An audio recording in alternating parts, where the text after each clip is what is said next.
it's better, Hi, everyone. It's Positive Impact Magazine. I'm here with Justin today and Justin Taylor, and we're having an interesting conversation about the intensity, the energy that's going on right now in the universe, but also our own experiences with all that's going on. Now, I'll just give you a little bit of history, a little background. Since last August and September, I've been giving, I've been getting messages from the angels about the Merkebah and meditation. And you have to meditate, and this is how you do it. And within the same week, I want to say about 7 people told me about Dr. Joe Dispenza. So I started doing some. Dr. Joe. Yeah, I have to have my cup of Joe every day. Oh my God, I love that. So anyway, I've been meditating for months, and I did a present moment meditation even before I knew Dispenza or anything. And I was doing that for a very long time. And more recently, I've been researching and looking for information about the Merkebah. And because it was like so bizarre to me, Archangel Metatron had come to me in different healings. And I had seen this golden grid not only pop up over my client during a healing, but through my solar plexus and then spring out over my clients. And I kind of just take everything in a, kind of like an easy pace. I don't really analyze it too much. But more recently, I stumbled upon something that led me to a search online. And I said, I'm struggling though because I want more information about Merkebah. So I bought all these books and I'm reading them, and they haven't quite hit on that specific topic. And then Charity said like, I don't know, Monday or Tuesday of this past week, she's like, that's really something that Justin would be able to talk to you about. So I've been drawn to the Metatron's cube. In fact, I should have put the necklace on. Maybe I'll go run and put the necklace on if you start to tell me a little bit about Merkebah. But I am very much aware of the Merkebah. And so anyway, before we started, Justin and I were just talking about the mind-body connection and how, I've devoted my life for the last 15 years to helping people create that level of communication within their minds and bodies. I created a workshop called Be a Body Psychic, which helps develop psychic intuition, but with your own body and seeing what was, going well and what wasn't going well. But more recently, I was just explaining to Justin that my healing practices is now I'm incorporating this wonderful, wonderful technique, and it was developed initially by Dr. Gary Flint in the 90s, and the more contemporary soul and spiritual leaders are starting to adapt his theories and practices, especially for treatment of the personality, into their practice. And I feel similarly, like it's such a powerful tool to allow your subconscious mind to actually inform you of what's going well, what isn't going well, where your blockages are. And without saying a word now, I want to say, those of you who are watching, right? So the title of this, right? It's me and Justin and the Merkebah, and he didn't even see the title yet. He didn't see the title yet, and he said, it's just fascinating, this Merkebah we're in, and I'm like, oh, what? Yeah, it's crazy. Yeah, I didn't see the title, but I'm always fascinated with the realm of technology that we deal with every day, yet we get thrown into this vessel, this vehicle, this ark, this Merkebah, this enclosure that we're stuck in without any basic instruction or direction. Imagine somebody in the 1700s and you just lift them off their horse and carriage and throw them into a Bentley, and say, okay, let's go. They're going to look at you like, I don't even know what this is. I don't know how to use this thing. And I think that's pretty much the case for a lot of folks. And until we get, in touch in that subconscious mind that knows everything, and the superconscious mind, obviously. And, that's already, the programs are already there. Yes. And you're programmed for health and success and wellness and all of those things.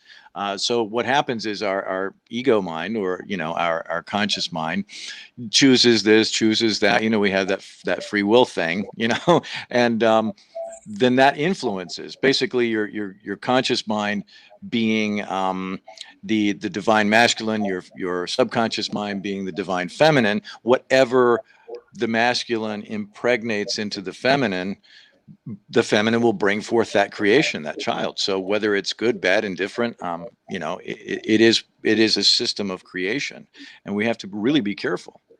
Well, I was okay, so it has been a goal of mine for many, many years to bring, and I can find them. I know what they look like in their energy. There's a very deep purpley blue around the throat chakra and the head when someone is literally trying to communicate God's will, literally. So when I first met Metatron, he said, I am the protector of all those who speak God's word, and I will always be with you. That's your energy. That's what it's all about. And so in the beginning, when I was giving these healings and he was popping into the room with the golden grid, he always brought that message that I will protect you. You're speaking God's word to people, and their natural truth, their divine truth. And so at the time, like I had no clue who Metatron was. I honestly thought, like in my mind, I was remembering a Transformers name. I know, right? It's it's the only angelic force that doesn't end in L. So, Yeah. so there's Raphael and Samael and all of the L's, except for Metatron, who wants to be different. Yeah. So I was stunned that like this was an actual thing. And then there's a store locally here that I said, have you ever heard of this angel? He's telling me he's Metatron and he does this and he does that. And he's like, you really have to focus on my cube.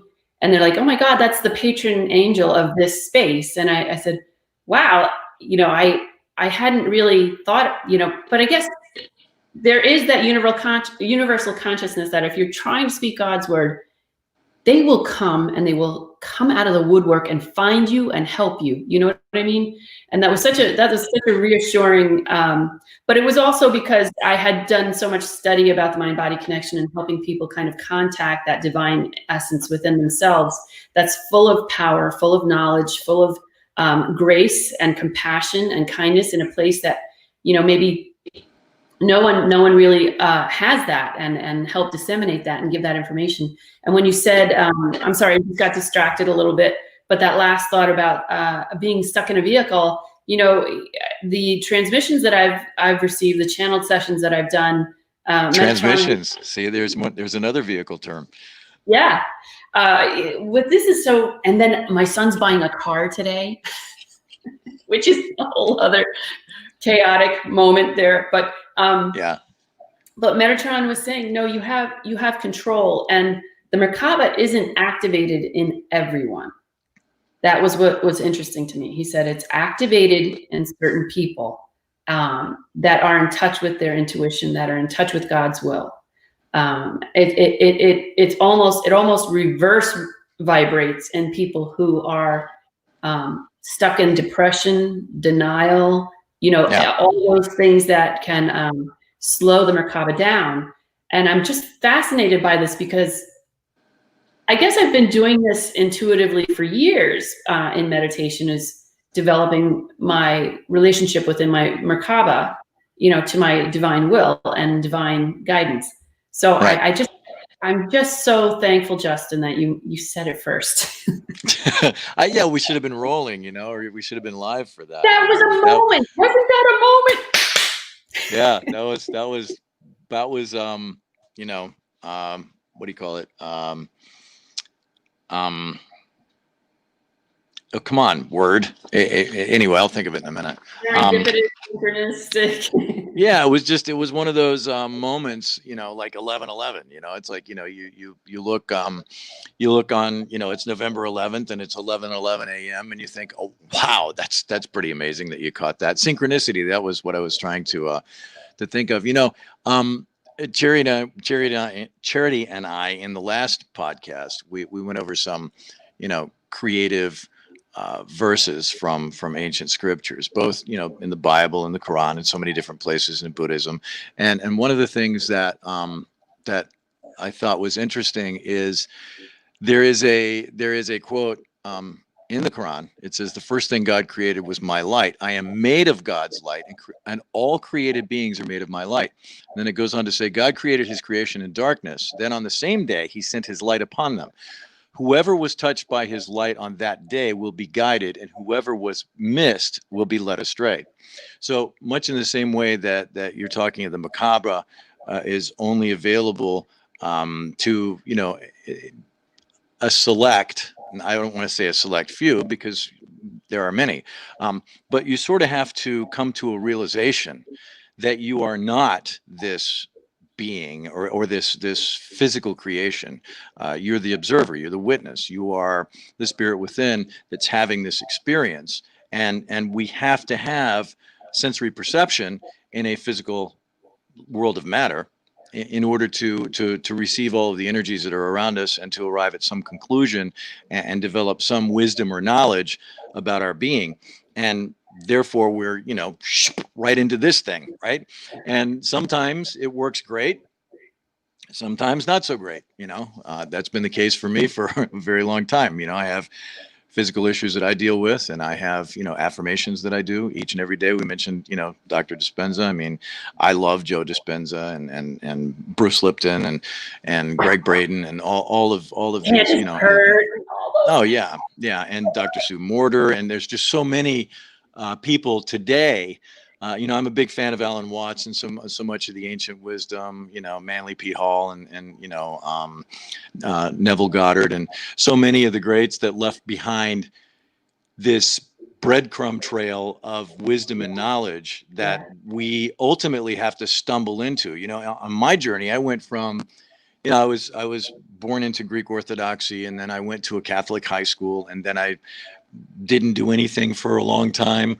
Excuse me. Then I found my way to, Bible-based inspirational church. And then I stepped out of that. And then ultimately, through this entire path of my journey, I've always been researching. I've been obsessed, OCD about research and finding things. And one of my favorite quotes is people believe what they read because they read what they believe. And so I began to step out of that box and say, okay, well, wait a minute. I know this stuff. I was raised with this stuff. Let me see what else is out there, And it was through that journey that I literally got to the point where I dare say I reached a level of atheism where I didn't particularly believe in any type of higher power, be it consciousness or whatever you might want to call it. But then that itself that I was thinking that I didn't believe in was pushing me to go forward further and further. That voice, that still small voice within was saying, keep looking, keep going. You're almost there. And then, knock and the door shall be opened. Right. So I would knock on this door and boom, this massive warehouse of information would just suddenly appear. And then another warehouse. And then just this huge level of new information that I'd never heard before, but I felt it. It was like it spoke to my soul. I had multiple aha moments every time I would turn the page, and ultimately realized that, basically through this whole process, I became, what's called an omnist. If I had to classify myself, an omnist is one who believes that there's a level of truth in each and every world religion and belief system and philosophical system, and that, not one in particular has it right. And who knows what is right anyway? We'll find out eventually. Not here, but we will. So you take all of this information, and if it's a personal truth and it plays to you, to your spirit, to your soul, to your higher self, you'll have that awakening. You'll have that aha moment. And the more of those you have, the more you are finding yourself in this Merkabah, in this being, and that you're not this physical creation. However, you're the driver, and a car without a driver just sits in the driveway. Well, You gotta have a driver, that's and you got to learn to drive. And I think the key is like I was saying in the beginning, having that level of communication that does describe that divinity within yourself that you can contact. And I think, we really have to come to grips. And it's so funny, like you said, all the texts, all the, information, all the spiritual information that's been left as this trail to follow, this path, they all say the same thing. And even in the 1930s and 1940s, they talk about this spiritual awakening and how this is a new age. And then the 60s happened. It was like, this is the new age, Yeah. It seems to like happen every decade that you get a new, I want to say, representative of that information. Sure. Whether it's in a book form or in a person form. Like I really sincerely, I've been looking at all these spiritual leaders over the course of, hundreds of years. And it's just funny. Oh, this is just an example, right? So I grew up as a gymnast and I love dance. I sing, I think I told you all that. Yeah. I started out as an artist. I don't know if you could see, like I did these panels behind me. I started out as an artist. I studied human anatomy through the eyes of an artist, but also through the eyes of a Reiki healer and the eyes of a fitness trainer, personal trainer. And I have this flair for the dramatic, right? So I'm sitting there watching on Netflix the other night. Have you ever heard of Mucho Mucho Amor? No.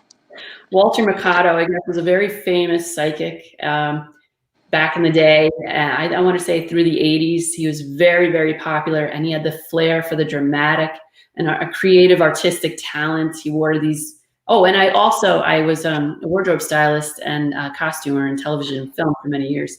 And he has a flair for these gorgeous capes, and every message that comes out of his mouth is positive and uplifting and loving and kind and empowering. And it's just ironic because I'm like, wow, like if I had been born 20, 30 years earlier, I could have been him. I know, right? That's always the case. It's like, God, if I only knew this stuff, how much problems or how many problems and how much trouble I would have saved myself if I'd known this, say 30 years ago, Yeah. Excuse me. Yeah, I'm sorry.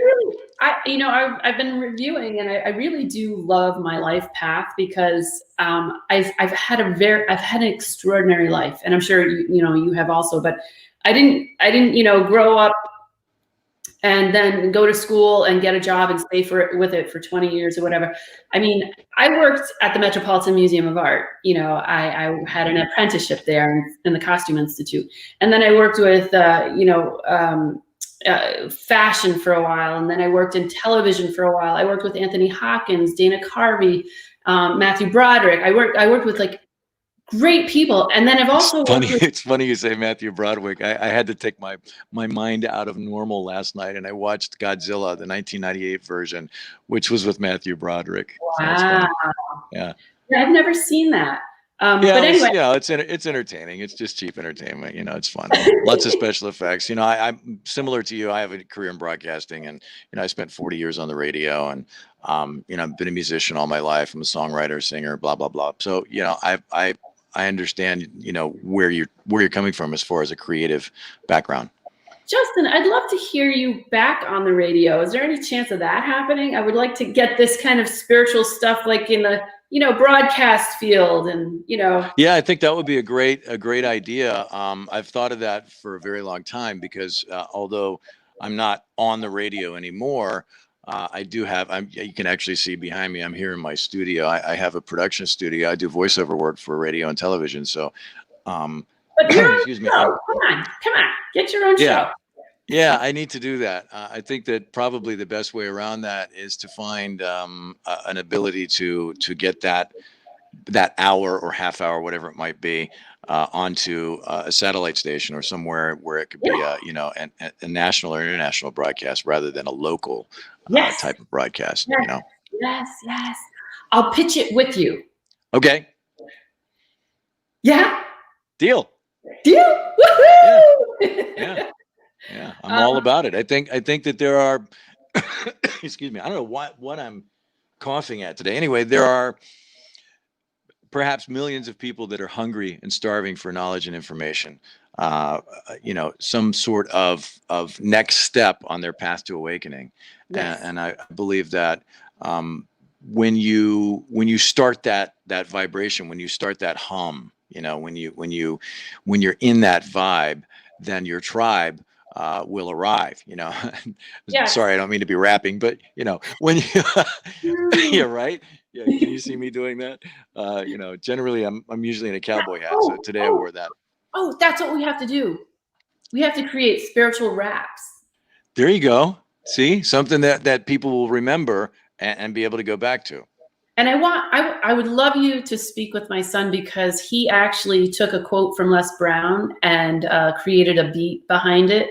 And I think that's what we need. We need more uplifting music for our teens, our 20-year-old, in addition to regular information and spiritual information that everyone can relate to. Like I want to inspire everyone. I want to inspire the world, and just make sure that everyone has a piece of the action. And live in a joyous space. So many people, right? Don't you see so many people are so despondent and depressed? I can't tell you how many people have asked me in the last, I want to say 3 months, even prior to COVID, people have asked me, because I have 3 sons and they see how they've turned out. And they've asked me, can you help my son? Can you get him, upbeat again? I just got an email today, a message just before I went on. My son is really angry. We don't know what to do. Can you help me?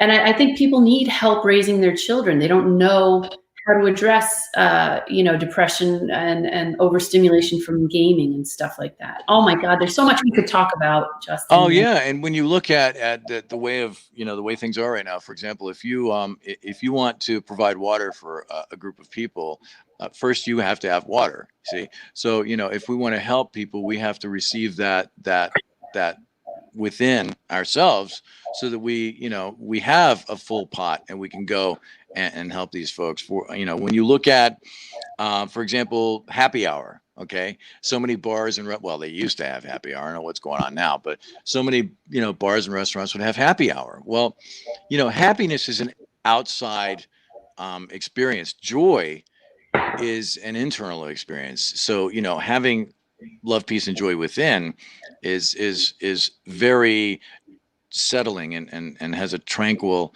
power about it. Happiness or happy hour is an external event. So people go to happy hour for 30 minutes, hour, whatever it might be, and they're all happy. The alcohol goes down and there's conversation and fun and jokes and blah blah blah. And then what do? They get in the car and they leave and go right back to reality again. What we need to do is have happy hour all of the time in an actual reality within, so that we have that peace, we have that settlement, we have that love, that compassion, all of those positive emotions that would emanate. That's the name of our show. Happy what is Hour. It? Happy Hour. Yeah, there you go. Was that taken though? I got to look that up. I don't know if that was taken though. Happy Hour. Yeah, there you go.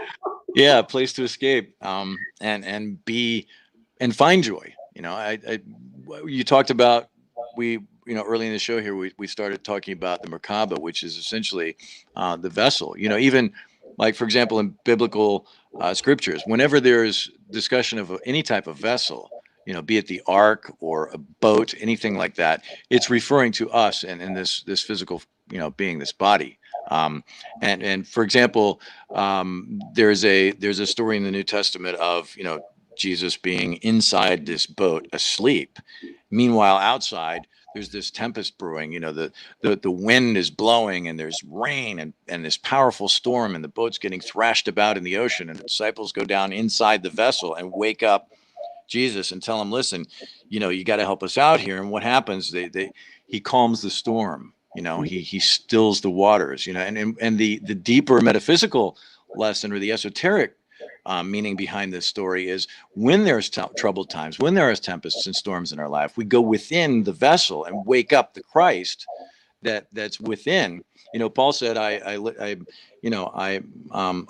I'm in labor until the Christ be born in you. I travail in labor until the Christ be born in you. That Christ consciousness, that Christus, that Christos, that Krishna, that divine spark of light emanating from the point of origin, from the Creator, is what we all have, and we need to awaken that. We need to bring that purple flame to light, and come to the realization of who we really are. We are co-creators in this world. We are as a drop of water is to the ocean. We are as a ray of light is to the sun. We contain all of the elements of the source. That's sincerely why I believe that, people like yourself, myself, and Charity have connected. I think there's a definitive, common thread here throughout probably your life, my life, and Charity's life, and how we all connected is very interesting. And I think it's there's going to be something that comes out of it. I'm not sure what yet. And I said to Charity, I don't know. I feel like something is brewing that's positive, but then there's something else that's going on, and it might just, be that something springs out of this YouTube channel, or it springs out of our experiences together, something. But I love the idea of a show on satellite. I think that would be brilliant. Absolutely. And, like I said, there are a lot of people that are looking for something like that, and they'll be led to it. The universe is a very interesting process of creation. Max Planck called it the matrix of consciousness. When you look at the interconnection of this conscious web that we have, here's the thing: when you go out to the store and you buy a computer and you bring it home and you take it out of the box and you plug it in, there's programs already on there, okay, that will tell the computer how to run, and how to run efficiently, and how to run perfectly, okay, and without error, as long as it's a Mac. Anyway, sorry about the little Windows stab. But when you look at that, you say, okay, well, now what do I do? Well, now you have to add some applications. Now you've got to get Word or some type of word processor. You have to have, this and some social media and blah, blah, blah. So now these are the other applications and programs that get thrown onto us as the years progress. Because when we come new in the box, okay, we have all of these programs within us that are set from our Creator, from the point of origin, from the source, to have everything work properly, to create blood cells, to pump our hearts, to, expand our lungs, to inspire and expire in every breath, all that stuff. We don't think about that, but if we want to get on a bicycle, well, now we got to learn how to ride that bicycle. And then after a while, that goes into the subconscious mind, and the whole process of riding the bicycle is just thoughtless. You've learned that, Yeah. So we're just a accumulation of everything that we've ever experienced, good, bad, indifferent, however it might be. And so we now have to go through that filing cabinet and figure out what suits us, what serves us, and what does not. Right. And that's where the problem lies, and that's where you do a lot of your work with the subconscious mind, to try to get to those programs that have been in there, because subconscious mind is what, 95% of the operation of mind.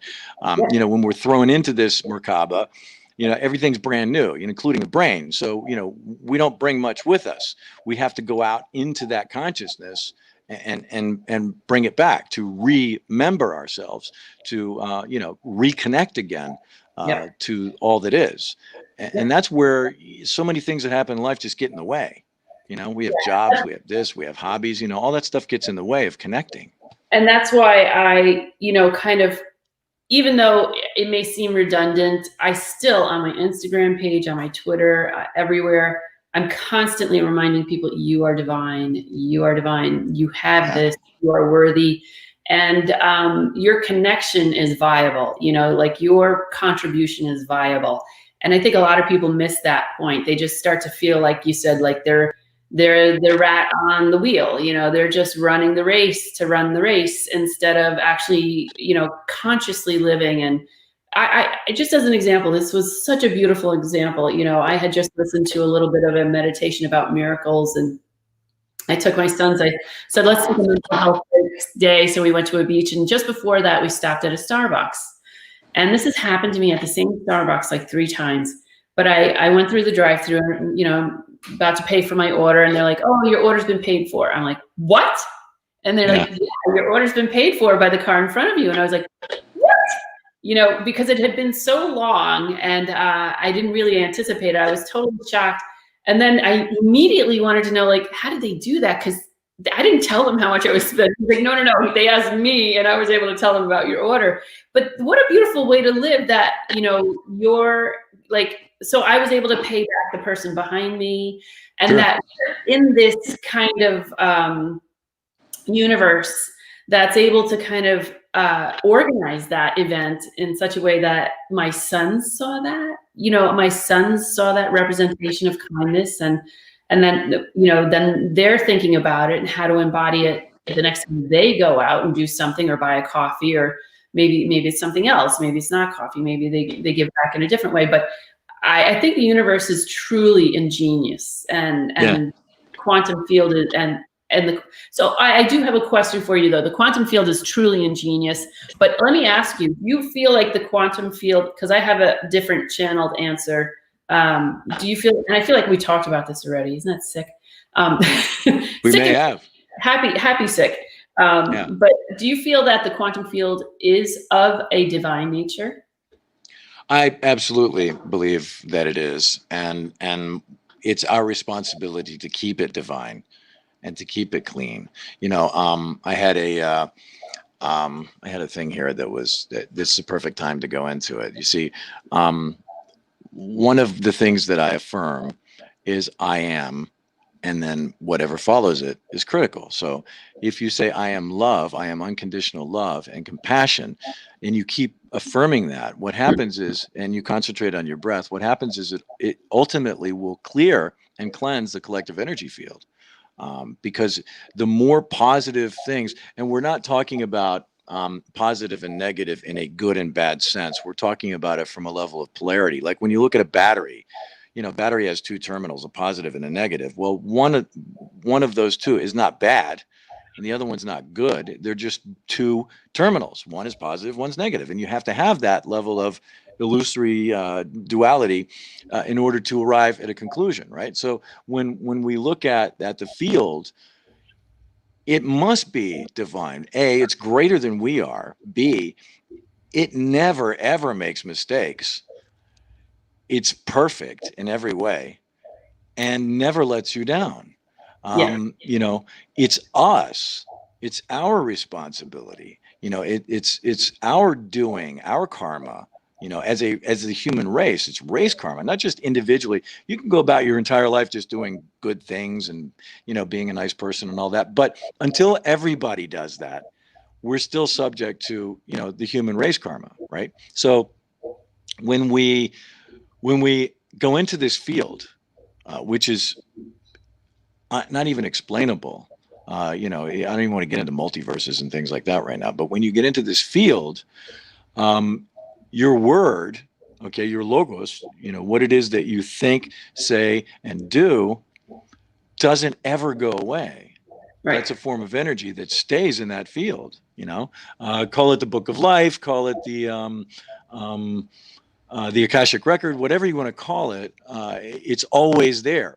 So if there's an abundance of, you know, low vibrating energy, let's say, that's being put into that field, then we have to overpower that with a level of high vibrating energy.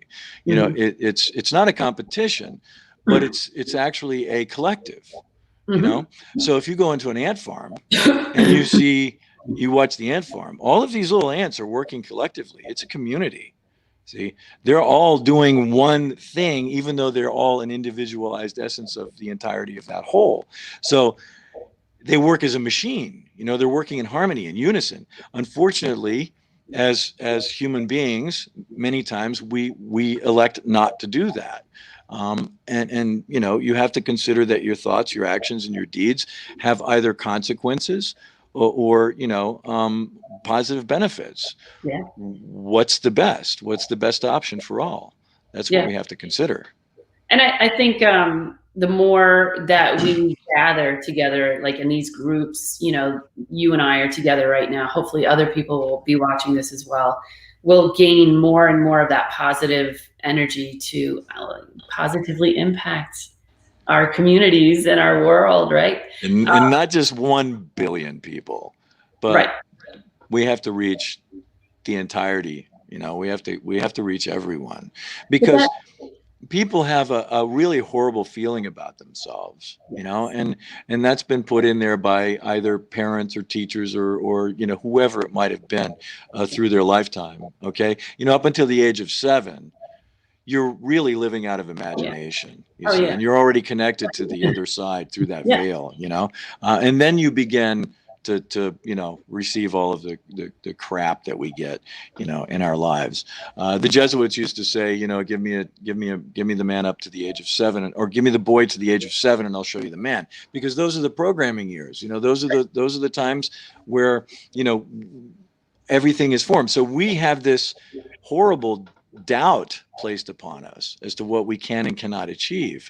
And for every one yes we hear, we have 25 no's that we hear growing up. So we're just getting pounded. It's like, whack-a-mole. We're just getting pounded down and pounded down until we finally get to a point where we say, no, I'm not going to do this anymore. It's time for me. And everyone is that powerful. The guy that's dumpster diving tonight for his next meal, the people that don't have a place to live, the people that don't have any food, the people that have no shelter, the people that live in castles and mansions. We're all the same thing, see? And we have the same power. The problem is some know it and some don't. Yeah, and it's the people who know it, they've already kind of like established a level of communication with their minds, their bodies, and their souls, and they can tap into that intelligence anytime they want. I find, like, obviously, and this is a whole other show, and we should probably wrap this up. But I find that people who are not like in that place of spinning the Merkebah and creating their future and creating their reality, they are still stuck in the illusion, and the illusion of their either depression or anger, stuck in the illusion of fear. And when you do meditate and you get to that other place, that divine nature, that part of the quantum field that is truly seen as perfect and sees you as perfect, there's almost no emotion. It's almost emotionless.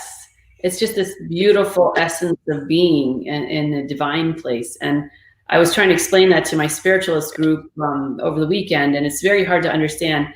But when you do get to that place, this deep, deep, deep abiding sense of peace. And that's what I pray that everyone experiences at some point in their life, that they have that experience. Yeah, and it's a matter of understanding the words too. For example, when you're in that deep meditation, when you're in that place of nothingness, Right. your goal really is to become nothing. But Yeah. that's not a nothing as we see it, in the English language, Right. or how we see it as being non-existent. It's like being everything. Nothing. Yeah, nothing is no thing. It's the void. It's the ayin. It's the place of unbounded potentiality. Right. Yet it's the stillness where Yes. where all that creation begins. And when we reach that point and we stop the monkey chatter and all the noise of the world, and we become no thing, meaning not manifest, we go to mind, we go to spirit, we go to that place where all is connected and all is one. Right. Then we feel that sense of just peace and tranquility and enlightenment, Yeah.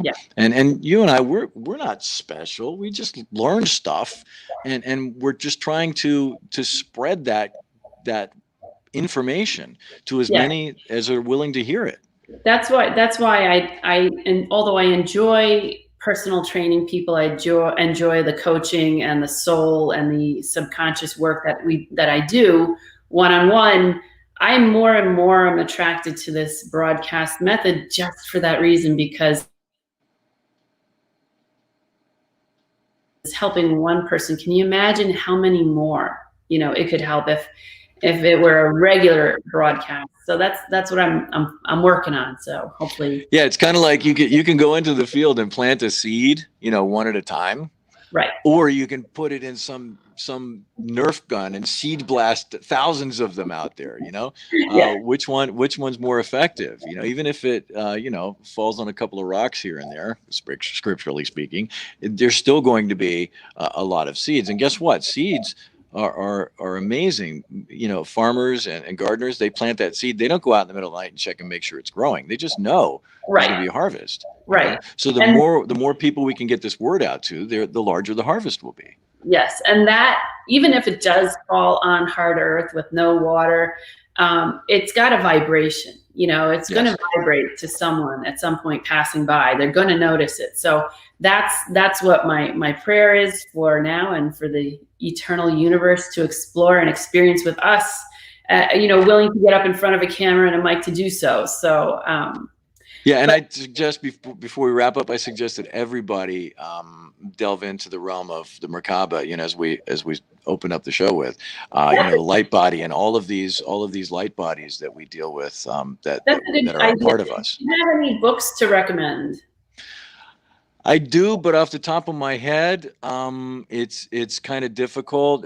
I think probably the best place to start is anything having to deal with absolutely true and authentic Kabbalah, because the Kabbalah speaks of these different levels of our light bodies and the Merkebah and the seven chakra system and what they all mean, and how they all work together to achieve divine will. Are you aware that the the tarot is entirely organized around the Kabbalah? Yeah, absolutely. And it was also that's where these I'll tell you this real quick. That's where they were able to actually continue these teachings during a time where playing cards were considered illegal. And it was gambling and, all of this stuff. So what they ultimately did was they coded symbolically on the tarot cards, these ancient teachings and these quote secrets that needed to be passed down. Isn't that interesting? Well, we'll have to explore more of this next time. I just love chatting with you, Justin. You're so much fun. And I love that you have such a plethora of knowledge across different cultural philosophies and theories about religion. And I so much appreciate you. Thank you so much. Thank you. And I appreciate you as well, your wealth of knowledge, and thanks for helping everybody out.